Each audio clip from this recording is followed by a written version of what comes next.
All right, this is the 78 podcast. Thanks for stopping by. I do appreciate it very much. An extension of stories from the 78 website. Go on there. I post almost every single day a new story about something going on in Chicago or wherever I travel.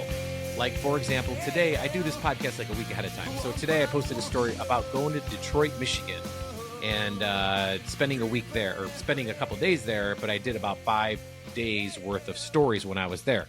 So that's what I do here on this podcast. I kind of talk about behind the scenes stuff. And the first thing I want to talk about is the new 1901 project. And that is a story that I put up on the site. It is what the United Center plans to do with the surrounding parking lots and the folks that own the United Center, which is the Wirtz family that owns the Blackhawks and the Reinsdorfs that own the Bulls and the Chicago White Sox. It's a weird situation, not what they're doing at the United Center. That looks beautiful. I think it's about $7 billion. They're building a 6,000 person music entertainment venue. They're building parks on top of like retail. They're building a hotel. It looks beautiful. I mean, I'm not going to lie, which is funny. My 12-year-old son goes, but are they going to do anything to the United Center? Which is a good question because I didn't see anything about, are they going to update the United Center? I imagine they will. Not that it needs it. The United Center is a pretty beautiful facility. And it's, it's about 30 something years old. It's not new anymore. It was the crown jewel of the NBA and the NHL for a long time. One of the bigger venues. But it just needs a little TLC on the outside. I think, it'll look brand new again. I mean, it's a stunning venue. And with this surrounding development called the 1901 project, this could be really something spectacular. $7 billion of private money to fund this thing, and it will bridge the gap. If you're familiar with Chicago, it will bridge the gap between the West Loop and the near West Side, which is where the United Center is, and it butts up against Austin neighborhood, Lawndale, Garfield Park, Douglas Park, the University Medical Campus over there. Kind of is going to fill all that in, and it's almost there as it is. They just opened the Morgan Station, or the Damon Station, I want to say. A new Green Line stop either way. And there's even talk of adding another Green Line stop like right outside the place, which is a freaking travesty that there hasn't been an L station outside of this place up until very recently, when the Blackhawks have been playing hockey in this location for almost 100 years. I think 1929 is when the Hawks started. And I'm sure the stadium was there prior because they used to do wrestling and all sorts of stuff back in the day there. I think they did rodeos. I mean, that'd be a good story to do something on the old Chicago stadium, because that place was called the Barn and it was called the Madhouse on Madison. 18,000, I think it sat in there. And I remember going to that place when I was a kid, and everything was red. Everything was painted red. The stairwells were painted red. You walk up and there was a layer of smoke right when you walked in the place. It smelled like popcorn, beer, and cigarettes. One of the best smells in the world if you're of a certain generation. But that's what the old Chicago Stadium smelled like. And I know it was a kind of a dump, but man, it was loud.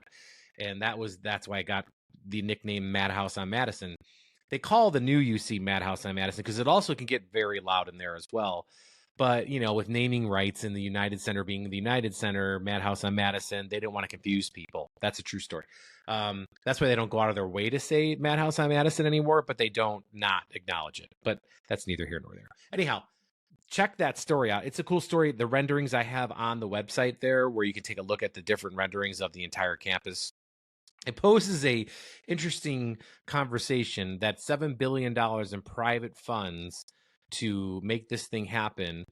And the Bears are asking for $1 billion. I think the White Sox are asking or maybe the White Sox are asking for $1 billion. The Bears are asking for $2 billion for their ballparks, respectively. The White Sox, I don't think there's a chance in hell they're getting any money from the state, because they got money the first time for guaranteed rate.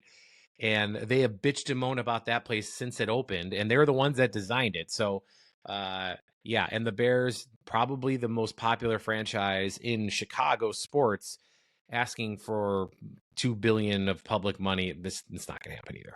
They have to put up more money, basically, in the end, to make any of these things work, including, and especially with the Hawks. And weirdly enough, the Bulls, who are owned by the Reinsdorfs, that own the that own the White Sox, that own the Bulls, If they could put up $7 billion of private money for the hockey basketball arena, why can't they find some money to build out a proper ballpark that pays homage to the old Comiskey? Like, get your crap together. Come on. You know what I mean? Billionaires, like, it's just, I'm not a fan of giving billionaires free things. Like, if anything, if we're going to put up taxes for these things, then there should be free Chicago attendance day like every week, and there's a lottery where people get to go to these games for free. That's the only incentive I would say that would be fair if we have to foot the bill for these things. Otherwise, they should be privately funded because we have to pay full price for all these tickets anyway. I digress. So in River North, 20 years ago, if you're a fan of Dave Matthews, you've probably heard this story. Dave Matthews Band tour bus going across the Kinzie Street Bridge in River North area, Chicago. And for some reason, the tour bus driver's like, I'm going to load out a bunch of shit that was in the tour bus into the Chicago River, which is highly illegal, first of all. It's disgusting. And you're Dave Matthews Band. Like, you have money. You have lots of money. That's probably one of 5 tour buses that were driving through the city that day. Either way, they dumped all of their waste on the Kinzie Street Bridge. The thing that they never thought, there's somebody that was underneath the bridge. And I mean somebody as in a boat full of tourists that had human waste dump on them, 800 pounds of human waste. And I remember when it happened, they were talking to people, and the people that were on the boats at the time, they all said, like, they basically all either fainted or instantly threw up and kept throwing up because of what happened in the smell. Imagine 800 pounds of human waste that was in a boat in the summertime dumped on top of you. Like, oh God, that's awful. So there's a little homage to that. So the folks at Riot Fest a couple years ago, they posted a plaque on the Kinzie Street Bridge. So I snapped a photo of the plaque when it was up, and you can see it's very Riot Fest because it's held up to a zip tie. So it's fantastic. And they put a little bridge or a little plaque with a picture of the boat or the bus. I'm sorry. I mean, I'm having a day. And there's a little write-up about the entire thing. Fantastic. So check that out, too, because I have pictures of what the boat looked like when it was dumped 800 pounds of human waste on top of it. So there you go. I talked to a band from Highlands in Scotland, and they are called Elephant Sessions. They came to Chicago. They played in Forest Park. I did a fun little story with them while they're getting off their flight at O'Hare, getting stuck in traffic and the whole thing. Fun little story about these guys. It's definitely different kind of, it's not what you're expecting out of Scotland or the Highlands, but nonetheless, great story to check out. I highly suggest doing so. And I had a chance to go over to the opening of Seoul Taco in Lakeview. And this is over at the old Big and Little spot that's on Belmont Avenue. And this place, it's Korean and Mexican fused food. It's a fusion, right?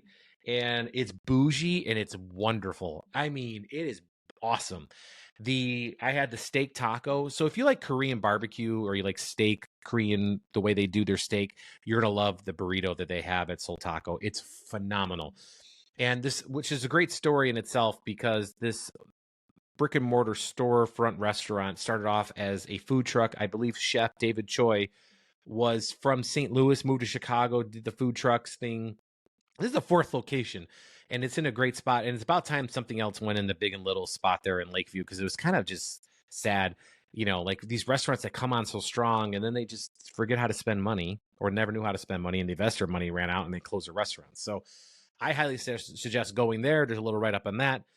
You remember the American Pie movies? I'm sure you do. So you remember Kevin? He was like Tara Reid's love interest in the movie. His name was Kevin. His real name is Thomas Ian Nicholas.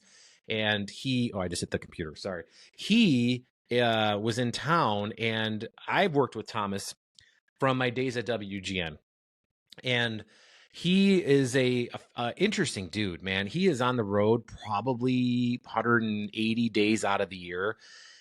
What he does is he goes on the road Thursday, Friday, Saturday, comes home Sunday. He's home Monday, Tuesday, Wednesday, goes on the road again. That's what he does, rinse and repeat. And he's got great stories, though, man. Like, fantastic stories. He's a really nice guy, and he loves music, and he plays all over the country. He does really well in Chicago because of the movie Rookie of the Year. He was the little kid in Rookie of the Year who had like the slingshot arm. That's Thomas Ian Nicholas, and he goes by Tom, but stage name Thomas Ian Nicholas, or Thomas Nicholas Band, as he plays with his band. But he plays acoustic here in Chicago. He was at the Athenaeum Theater in Lakeview, which is on Southport Avenue, just south of Diversey, I believe, next to this old beautiful church. And this theater space is built in 1911, and it's beautiful. It's like a hidden gem in Chicago. And I know Thomas played there. He had a couple other bands that played there. But if you have a minute, I highly suggest going to the page, because we talked for about a good 15 minutes interview right there at the theater. We did a little tour, talked about his career with American Pie, and he mentioned that they're probably they're interested in making an American Pie 5, and they are interested in getting the cast back together for the original cast. So that's Jason Biggs, that's Eugene Levy, perhaps. It's also Thomas Ian Nicholas, Tara Reid, forgot the other actors' names off the top of my head, but either way, it's a lot of fun, right? And like I said, he's a great storyteller. So if you want to hear about the music industry and the movie industry, he's like comparable to like the way Bruce Springsteen sings or Dave Grohl kind of sings. He's kind of that raspy, good storyteller voice.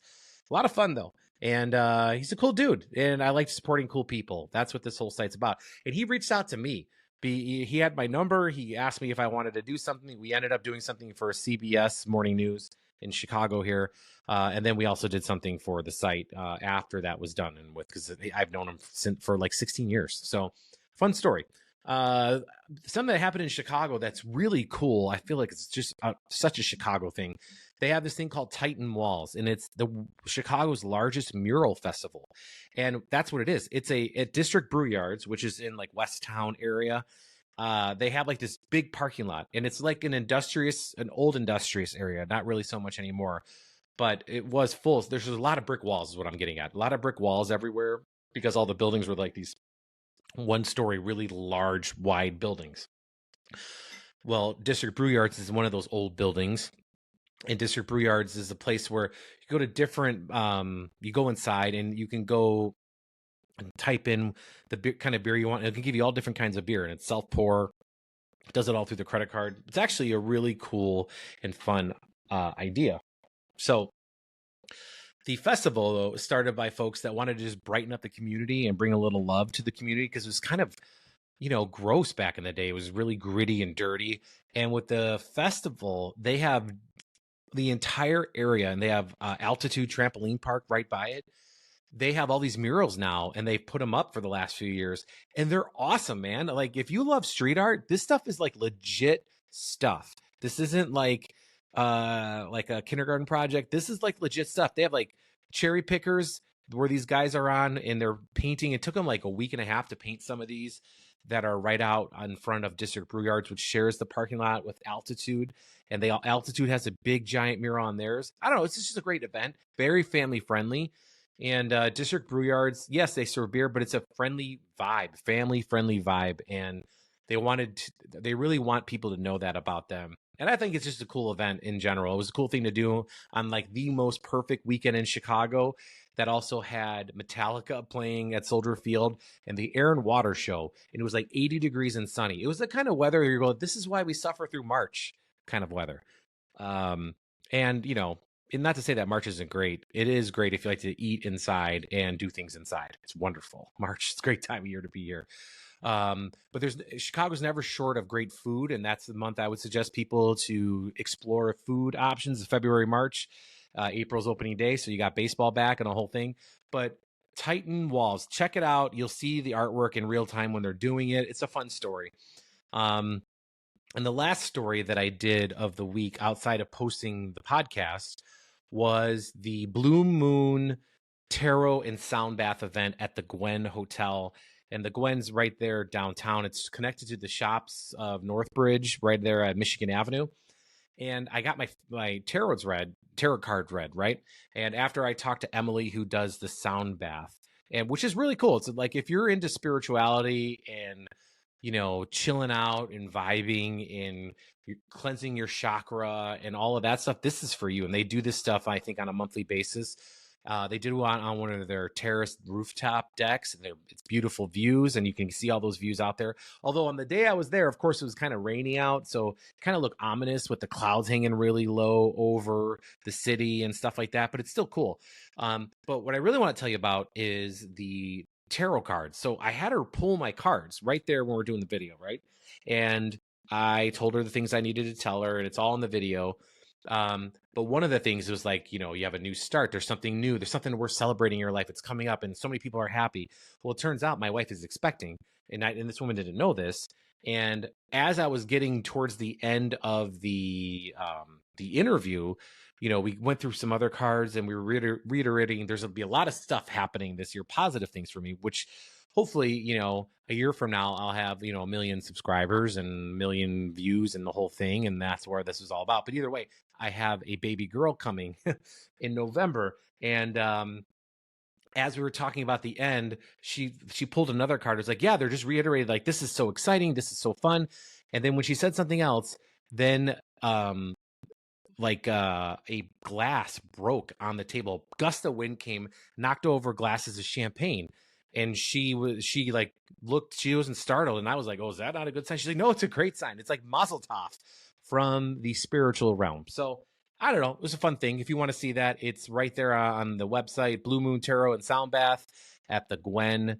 It's a fun event that I suggest that you check out, and happy to be part of that, and also just part of Chicago, man. So I'm going to post a couple stories in the coming weeks about Detroit, because I took a little vacation to Detroit, which is a rad town, man. Like, if you haven't been there in, I would say, the last 5 years, you're kind of missing out on a city that's being completely reborn once again. Not that it's dead, but parts of it were. And I checked out some really cool places. So that's coming up next week. I appreciate you watching. Tell your friends, tell your teachers, your grandma. I'll take whatever I can get, man. But storiesfromthe78.com is the website. Subscribe on the YouTube page and on the Spotify or wherever you're watching this and listening to it now. I appreciate it very much. Until then, I'll see you later. Take care.